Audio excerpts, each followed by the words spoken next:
Manusia berkembang biak melalui proses perkawinan. Perkembangbiakan semacam itu disebut perkembangbiakan secara generatif.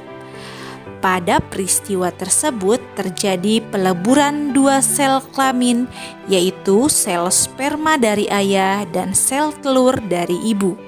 Sel sperma dihasilkan oleh testis, sedangkan sel telur oleh ovarium.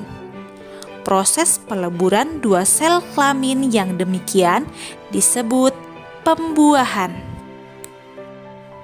Pembuahan terjadi di dalam tubuh ibu, tepatnya pada bagian saluran telur.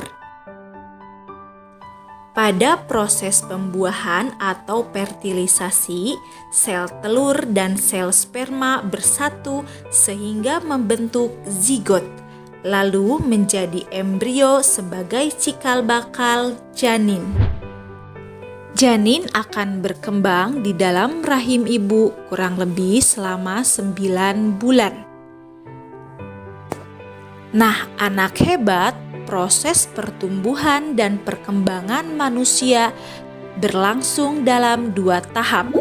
Tahap pertama terjadi di dalam rahim ibu atau sebelum lahir, dan tahap kedua terjadi di luar rahim ibu atau setelah lahir. Sebelum kita lanjut ke tahap-tahap pertumbuhan dan perkembangan pada manusia, Bu Guru ingatkan kembali ya, pertumbuhan itu ditandai dengan pertambahan berat badan dan tinggi badan. Sedangkan perkembangan pada manusia ditandai dengan perubahan kecakapan, kematangan fisik, emosi dan pikiran menuju kedewasaan. 1. Masa balita. Pada masa awal kelahiran, bayi mengalami pertumbuhan yang sangat cepat.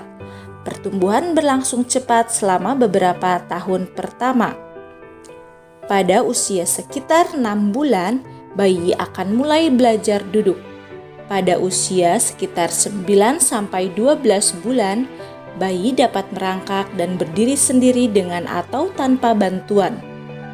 Pada usia sekitar 18 bulan, bayi sudah dapat berjalan tanpa dibantu, memanjat menggunakan tangan, dan mengetahui sedikitnya 6 kata. Pertumbuhan bayi akan terus berjalan hingga usia 5 tahun untuk terus memaksimalkan fungsi organ-organ tubuh. Tahap yang kedua yaitu masa anak-anak.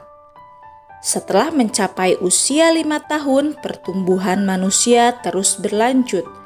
Pertumbuhan manusia pada usia 5 tahun hingga 10 tahun dikenal sebagai masa anak-anak. Pada masa balita tumbuh gigi susu. Namun pada masa anak-anak gigi susu akan diganti dengan gigi sulung. Pada masa anak-anak pertumbuhan badan terus berlangsung. Seiring dengan pertumbuhan badan, kemampuan berpikir dan keterampilan seorang anak juga berkembang. 3. Masa remaja. Setelah mengalami masa anak-anak, manusia mengalami masa remaja. Pada masa peralihan dari anak-anak menuju remaja, manusia mengalami masa pubertas. Pubertas adalah masa ketika anak laki-laki dan perempuan mengalami perkembangan secara seksual. Nah, apakah kalian sudah mengalami masa pubertas?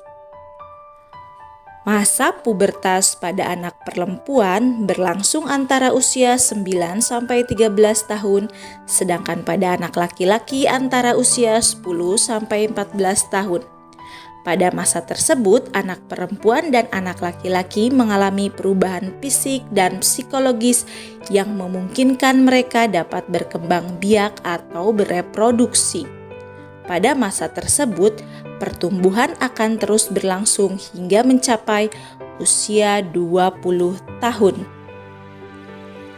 4. Masa dewasa dan tua. Akhir masa remaja adalah masa dewasa. Pada masa dewasa, pertumbuhan badan sudah sempurna. Organ-organ tubuh pun telah berfungsi sempurna untuk melakukan berbagai aktivitas. Pada masa ini dipandang sebagai usia produktif, sehingga merupakan usia ideal untuk bekerja dan merintis karir. Setelah itu, usia manusia terus bertambah hingga mencapai masa tua atau manula. Masa tua merupakan masa akhir dari perkembangan manusia. Pada masa tua, kemampuan organ-organ tubuh mulai mengalami penurunan secara bertahap. Proses kemunduran akan mengalami percepatan seiring semakin bertambahnya usia. Kemunduran juga terjadi dari segi mental. Ciri-ciri kemunduran yang dialami manusia pada masa tua adalah kekuatan tubuh melemah, kulit mengeriput, daya tahan tubuh menurun, kemampuan mata melemah, dan daya ingat menurun. Pada masa ini juga seorang perempuan akan mengalami menopause atau berhenti menstruasi, yang menyebabkan perempuan tersebut tidak dapat melahirkan. Proses penuaan tidak bisa dihindari, tetapi bisa diperlambat lajunya.